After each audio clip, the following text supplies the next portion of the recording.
ہر گاؤں میں، ہر آبادی میں تقریباً جوان، نوجوان، بزرگ ہمارے حوصلہ کر رہے ہیں، ہمت کر رہے ہیں لڑکیوں کی تعلیم کے لیے ادارہ قائم کرنے کا، اور قائم ہو بھی رہا ہے۔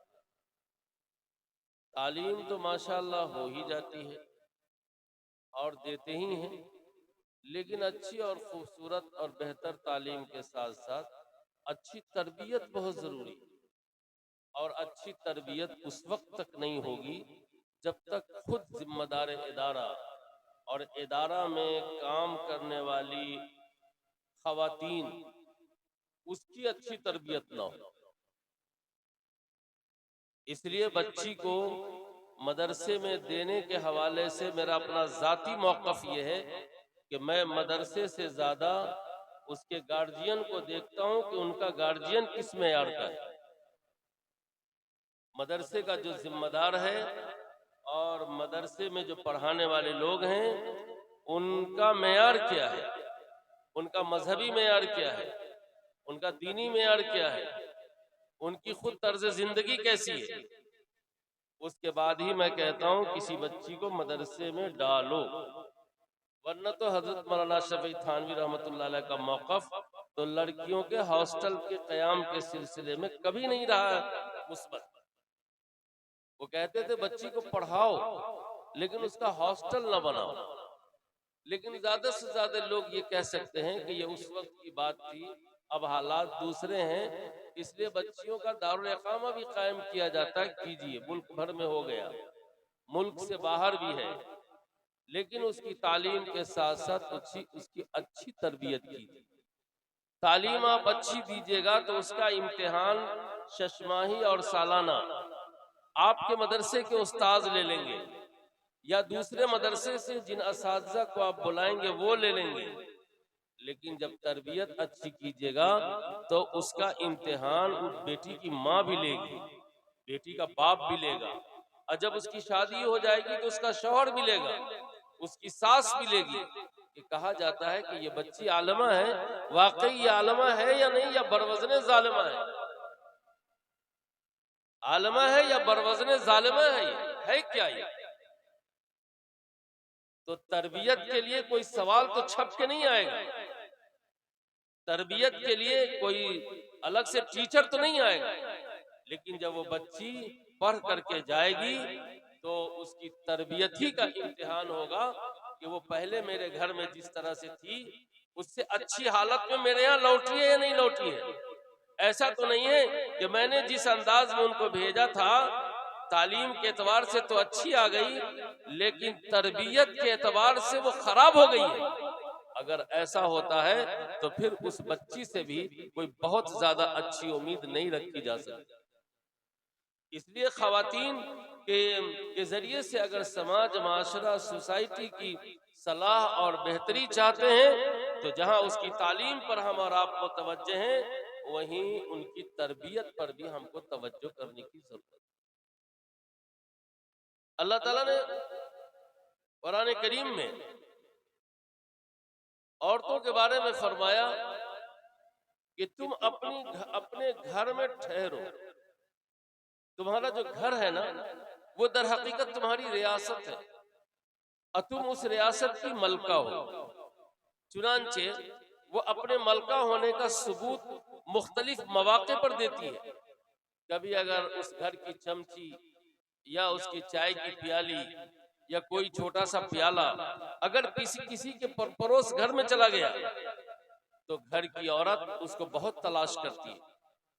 کبھی کبھی مردوں کو کفتی بھی ہوتی ہے کہ ایک چمچی اگر بھائی کے گھر چلی گئی تو اس کو تم کتنا یاد کرتی ہو، ایک چائے کی پیالی چلی گئی تو اس کو تم کتنا یاد کرتی ہو۔ اللہ کے اس آدمی کو سوچنا چاہیے کہ وہ صرف چائے کی پیالی نہیں یاد کرتی ہے، وہ چمچی کو نہیں ڈھونڈ رہی ہے بلکہ وہ اپنی ریاست کی حفاظت کر رہی ہے۔ ریاست کی صحیح ملکہ اور صحیح سلطانہ وہی ہو سکتی ہے جو ایک ایک چیز کی حفاظت کرے۔ چنانچہ خواتین اپنے گھر کے سارے ساز و سامان کی ایک ایک چیز کی وہ نگرانی کرتی ہے اور حفاظت کرتی ہے۔ پھر اسی قرآن کریم میں اللہ تعالیٰ نے فرمایا کہ تم قدیم زمانہ جاہلیت کے اعتبار سے تم اپنے بناؤ اور سنگار کی آرائش کی نمائش مت کرو، یعنی تم اس کو سڑکوں پر نہ لے جاؤ، یعنی تم اپنے آپ کو چھپاؤ، تم کو چھپنے کی ضرورت نہیں ہے، تم کو چھپنے کی ضرورت ہے، اور چھپنے ہی میں تمہارا وقار و اعتبار ہے، تمہاری بھلائی ہے۔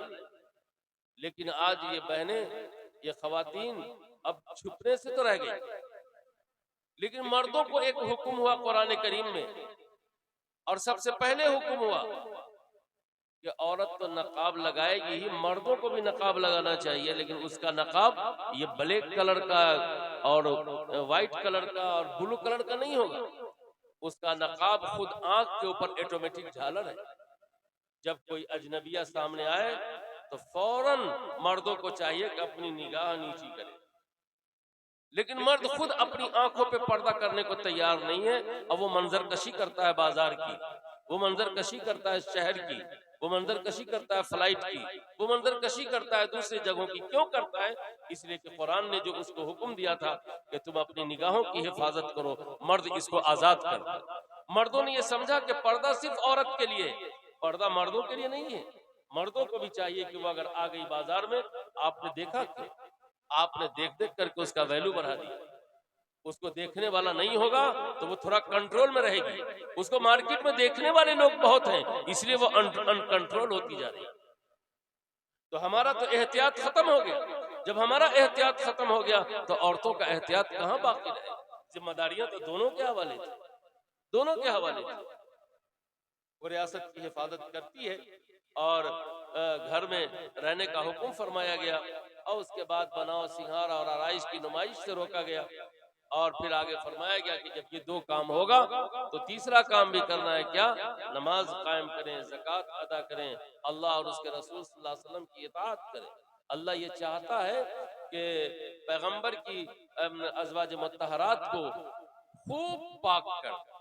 یہ حکم تو یقیناً نبی رحمت صلی اللہ علیہ وسلم کے ازواج مطہرات کے لیے ہے، لیکن اس کا پیغام عام خواتین کے لیے کہ وہ بھی اس کا پورا لحاظ کریں۔ لیکن ظاہر ہے کہ جب عورتیں علم سے آراستہ ہوں گی، اس کی اچھی تربیت ہوگی، تو پھر دعوت کے اوصاف بھی ان کے ذمہ آئیں گے، اور جب تک دعوت کے اوصاف سے متصف نہیں ہوگی، وہ اصلاح معاشرہ میں کوئی کلیدی کردار ادا نہیں کر سکتی۔ سب سے پہلا وصف اس کے کام کا یہ ہے، اور اس کی دعوت کا یہ ہے کہ اس کے اندر علم ہو، اس کے اندر زبان ہو، یعنی زبان ایسی ہو جو صحیح ڈھنگ سے اور قرینے سے پیغام کو وہ پہنچا سکتی۔ تیسری چیز یہ ہے کہ اس کے اندر حکمت ہو۔ اگر حکمت نہیں ہے تو پھر وہ خاتون بھی بہت مؤثر نہیں ہو سکتی ہے، سماج میں بہت ہی مفید واقع نہیں ہو سکتی ہے اچھائی کو پھیلانے میں اور اچھائی کو فروغ دینے میں۔ نبی رحمت صلی اللہ علیہ وسلم کا جو دعوتی اسلوب ہے، وہ اسلوب جہاں مردوں کے لیے عورتوں کے لیے بھی ہے۔ اللہ کے رسول صلی اللہ علیہ وسلم نے جو کام کیا ہے، جو دعوت کا کام کیا، اصلاح کا کام کیا، تو سب سے پہلے انہوں نے حکمت کو اختیار کیا، حکمت کو اختیار کیا۔ آپ بہت مشہور واقعہ ہے کہ مسجد نبوی میں ایک دہقانی، ایک بدوی، ایک دیہاتی آیا اور کھڑا ہو کر پیشاب کرنے لگا۔ رسول اللہ صلی اللہ علیہ وسلم کے صحابہ نے ڈانٹا، اللہ کے رسول صلی اللہ علیہ وسلم نے صحابہ کو منع کیا، اور اس دیہاتی کو کہا کہ یہ خدا کا گھر ہے، یہاں عبادت کی جاتی ہے، قرآن کریم کی تلاوت ہوتی ہے، پیشاب نہیں کرنا چاہیے۔ اس دیہاتی پر حضور پاک صلی اللہ علیہ وسلم کی اس نرمی کا اتنا اثر ہوا کہ اس دیہاتی نے خود کہا، امام احمد بن حنبل رحمت اللہ علیہ نے اپنی مسند میں نقل کیا ہے کہ اس دیہاتی نے یہ کہا کہ اللہ مجھ پہ رحم کرنا اور محمد پہ رحم کرنا، اور اس رحم میں کسی دوسرے کو شریک مت کرنا۔ اس سے پتہ یہ چلتا ہے کہ وہ واقعی دیہاتی تھا اور اس کا شعور کم تھا۔ تو جو جس شعور کا آدمی ہے اسی شعور کے ساتھ ان کے ساتھ معاملہ کرنا ہوگا، تب جا کر کے کامیابی ملے گی۔ ہر ایک بندے کو ایک ہی لاٹھی سے اگر ہکایا جائے گا تو گاؤں میں انتشار ہوگا، گھر میں اختلاف ہوگا، مسجد میں جھگڑے ہوں گے، مدرسے میں بھی جھگڑے۔ کام کرنے سے پہلے سمجھنا ہوگا کہ مخاطب کس پوزیشن کا ہے اور کس معیار کا ہے۔ خود نبی رحمت صلی اللہ علیہ وسلم کے عہد میں ایک نوجوان آیا ہاتھ میں سونے کی انگوٹھی پہنے ہوا تھا، جبکہ رسول اللہ صلی اللہ علیہ وسلم نے بتا دیا تھا کہ سونا مردوں کے لیے حرام ہے، لیکن اس کے باوجود بھی آج بڑے شوق سے نکاح کی مجلس میں نوشاد سونے کی انگوٹھی پہن کر کے جاتا ہے، اور اس کے سسرال والے بھی اپنی دولت کا مظاہرہ کرتے کہ سونے کی انگوٹھی بنا کر کے دیتے ہیں۔ اب بھلا بتائیے اس دولت کو آگ لگے گی کہ نہیں لگے گی جو جان بوجھ کر کے اپنے ہونے والے داماد کے ہاتھ میں سونے کی انگوٹھی ڈالتا ہے جو سراسر حرام ہے۔ نبی رحمت صلی اللہ علیہ وسلم کے صحابی سونے کی انگوٹھی پہن کر آئے، اللہ کے رسول صلی اللہ علیہ وسلم نے اس انگوٹھی کو لیا اور لے کر کے پھینک دیا۔ اللہ کے رسول کے اس عمل میں سختی ہے، شدت معلوم ہوتی ہے، لیکن یہ شدت اس لیے اختیار کی گئی کہ رسول اللہ صلی اللہ علیہ وسلم مخاطب کے ذہن اور فکر کو اور اس کے ایمان کے ٹیمپریچر کو جانتے تھے، اور پہلے بتا دیا تھا کہ سونا مردوں کے لیے حرام ہے۔ اس کے باوجود بھی وہ سونا کی انگوٹھی پہن کر کے آیا تو اس کا تقاضا یہی تھا کہ ہاتھ سے انگوٹھی نکالے اور پھینک دے۔ نبی صلی اللہ علیہ وسلم نے پھینک دی، پھینکنے کے بعد بات ختم ہوئی، آقا صلی اللہ علیہ وسلم چلے گئے۔ ادھر اس صحابی کے ساتھی نے کہا کہ اللہ کے بندے حضور نے سونا کو پھینک دیا، تم تو اٹھا کے لے آؤ۔ تو اس صحابی نے کہا کہ جس سونے کی انگوٹھی کو میرے آقا حضرت محمد صلی اللہ علیہ وسلم نے پھینک دیا ہے اس کو میں کبھی بھی اٹھا کے نہیں لا سکتا۔ دیکھیے ان کا مزاج، ان کا ذہن کیسا تھا، تو اس کو حضور نے بھانپ لیا تھا، اسی لحاظ سے ان کام کیا۔ ایک تیسرے صحابی حضور پاک صلی اللہ علیہ وسلم کے پاس رمضان المبارک کے مہینے میں آیا، آنے کے بعد کہا یا رسول اللہ ایک بہت بڑا جرم ہو گیا۔ کیا ہو گیا؟ کہا مباشرت ہو گئی۔ کہا کس سے ہوئی ہے؟ کہا بیوی سے ہوئی، اور کس سے ہوگی؟ کہا اللہ کے بندے اس میں کیا معاملہ ہے؟ کہا حضور رمضان کا مہینہ ہے نا، روزے کی حالت میں ہو گئی ہے۔ اللہ کے رسول ناراض نہیں ہوئے، بالکل خفا نہیں ہوئے، کیونکہ آنے والے آدمی کی پوزیشن جانتے تھے کہ یہ کس معیار کا ہے، اس کے دماغ اور اس کے ایمان کی پہنچ اور رسائی کتنی ہے، ایمان اس کا مضبوط کتنا ہے، ذہن اور فکر اس کی کتنی مضبوط ہے، اس کی تربیت کتنی اہم اونچی ہو چکی ہے، اس کو بھانپ رہے تھے۔ اللہ کے رسول ناراض نہیں ہوئے۔ اللہ کے رسول نے فرمایا کہ ایسا کرو، ابھی گناہ کیا، ایک جرم کیا، بڑا جرم کیا ہے، تو غلام آزاد کرو۔ صحابی نے کہا یا رسول اللہ یہ تو مجھ سے ہوگا ہی نہیں، غلام نہیں آزاد کر سکتا۔ کہا کہ اچھا کرو کہ 2 مہینے تک روزہ رکھ سکتے ہو؟ کہا یا اللہ 2 مہینہ کا روزہ کہاں سے ہوگا، نہیں یہ بھی نہیں ہونے والا ہے۔ کہا اچھا 60 مسکین کو کھانا کھلا سکتے ہو؟ اللہ کے رسول یہ بھی ہم سے نہیں ہوگا۔ اس کے بعد پھر وہ حضور کے قریب بیٹھ گیا، تھوڑی دیر میں ایک صاحب کھجور لے کر آیا حضور کے پاس، اب وہ کھجور اتنا تھا جو 60 مسکینوں کو کھلایا جا سکتا تھا۔ اللہ کے رسول نے وہ سارا کھجور صحابی کو دیا اور کہا کہ جاؤ تم غریبوں پر صدقہ کر دو۔ تو صحابی کہتا یا رسول اللہ آپ انکوائری کر لیجئے، مدینہ میں ہم سے زیادہ کوئی فقیر ہے؟ ہم سے بڑا کوئی فقیر ہے؟ ہم سے بڑا اگر کوئی فقیر ہوگا تو اس کو دے دیجئے گا، ہم تو مدینہ کے سب سے قلاش اور مفلس ہیں۔ اللہ کے رسول نے ہنس دیا، مسکرا دیا۔ اس لیے جب بھی یہ حدیث پڑھتا ہوں تو مسکرا دیتا ہوں، آپ بھی ماشاءاللہ مسکرا دیا۔ نبی رحمت صلی اللہ علیہ وسلم نے اس واقعے کو جب سنا تو خود حضور نے مسکرا دیا۔ اللہ کے رسول نے فرمایا کہ جاؤ کھجور لے جاؤ، تم اپنے ہی بال بچوں میں اس کو کھلا دو۔ دیکھیے اللہ کے رسول نے کس انداز سے کام کیا ہے۔ اگر واقعی ہم عورتوں میں کام کرنا چاہتے ہیں، ہم نئی نسلوں میں کام کرنا چاہتے ہیں، ہم بچیوں میں کام کرنا چاہتے ہیں، ہم خواتین میں کام کرنا چاہتے ہیں، ہم مردوں میں کام کرنا چاہتے ہیں، تو کام کے اوصاف سے مردوں کو بھی متصف ہونا ہوگا اور عورتوں کو بھی متصف ہونا ہوگا۔ آج تو حال یہ ہے کہ عورتوں کی تعلیم کا مدار و انحصار ہی اس لیے ہے کہ اس کی شادی میں دشواری نہ ہو۔ یہ ہے نیت تو یہ ہونی چاہیے کہ ہماری بیٹی پڑھ کر کے اللہ کو پہچاننے والی ہوگی، محمد رسول اللہ کو پہچاننے والی ہوگی، دین و شریعت کی علم بردار ہوگی۔ اتنی قوت کے ساتھ جب آپ کام کے لیے کھڑے ہوں گے تب جا کر کے پھل اچھا تیار ہوگا۔ عالمہ بنانا مقصود نہیں ہے، مومنہ بنانا مقصود ہے۔ میں بہت امید رکھتا ہوں ریحان بابو سے، ابھی یہ بالکل نوجوان ہیں، نوخیز ہیں، ان کا گردہ، ان کی کلیجی، ان کا پھپھڑا، ان کا پاؤں ہاتھ سب بالکل ٹنچ ہے۔ یہ جتنا دوڑ بھاگ کر کے اس ادارے کو تقویت پہنچا سکتے ہیں اب مجھ سے نہیں ہوگا۔ ایک وقت وہ بھی تھا کہ سناپور میری راجدھانی سمجھی جاتی تھی۔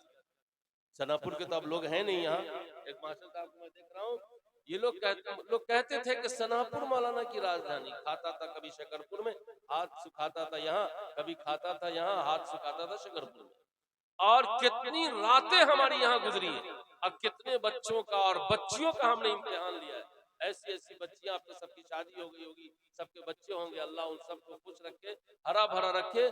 وہ وقت تھا سناپور کا، مولانا سعید صاحب، مولانا اعجاز صاحب، یہ سارے لوگ، ماسٹر صاحب، ماسٹر عبداللہ صاحب، اور کئی ایک بزرگ بھی تھے۔ کوئی میلاد ایسا نہیں، کوئی موقع نہیں، کتنی بار اس مسجد میں، جبکہ اس مسجد کی وہ حالت بھی نہیں تھی، وقت گزارا ہے اور کام ہوا یہاں۔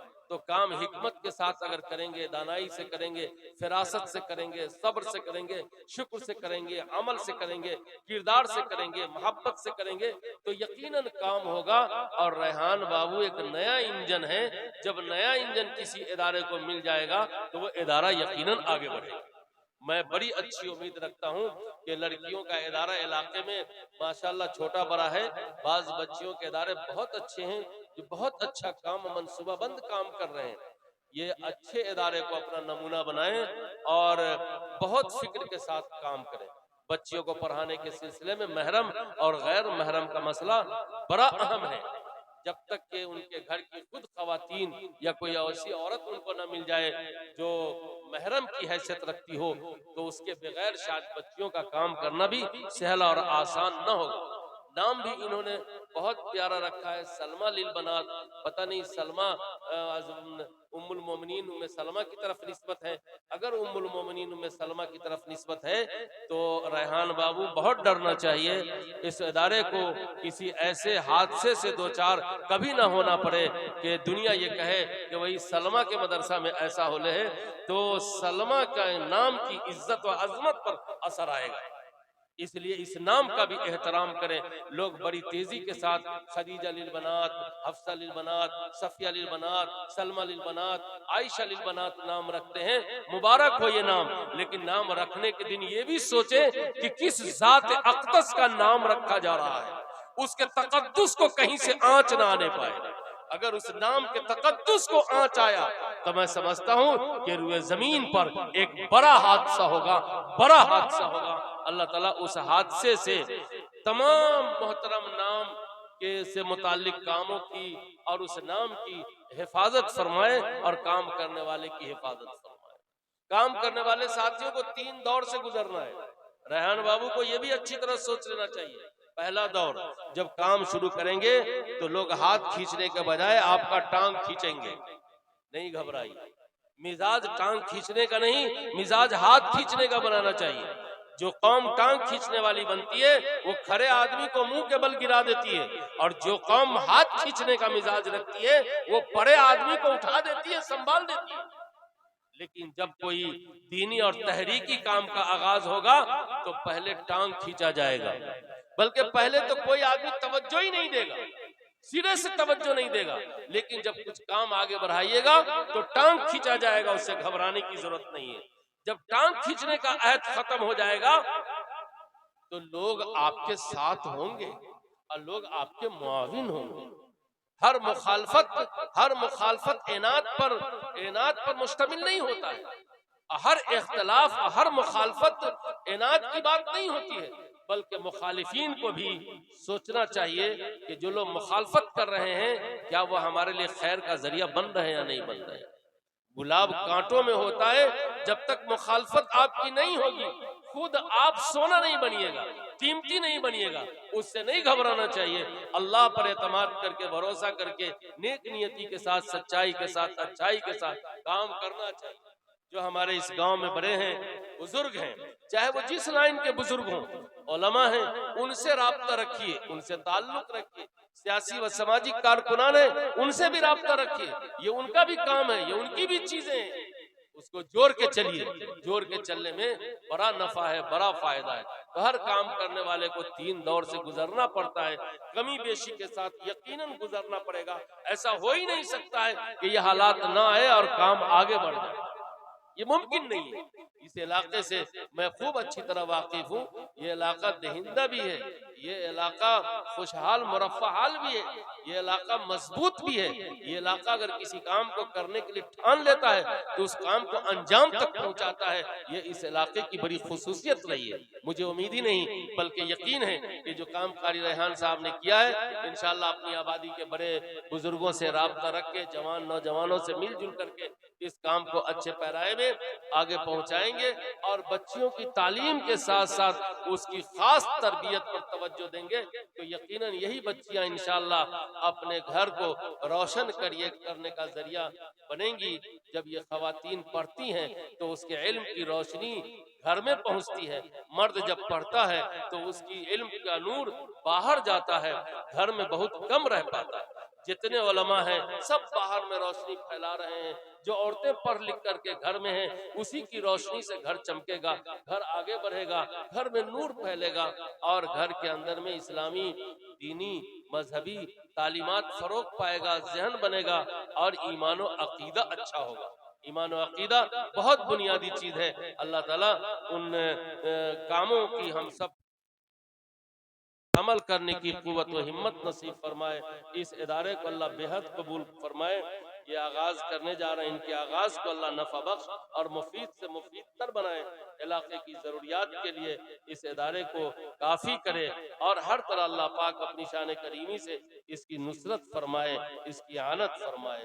ربنا تقبل منا انك انت السميع العليم بحرمة محمد ابو بکر وعمر وعثمان وعلی واصحابه اجمعین وبرحمتك یا ارحم الراحمین، واخر دعوانا ان الحمد للہ رب العالمین۔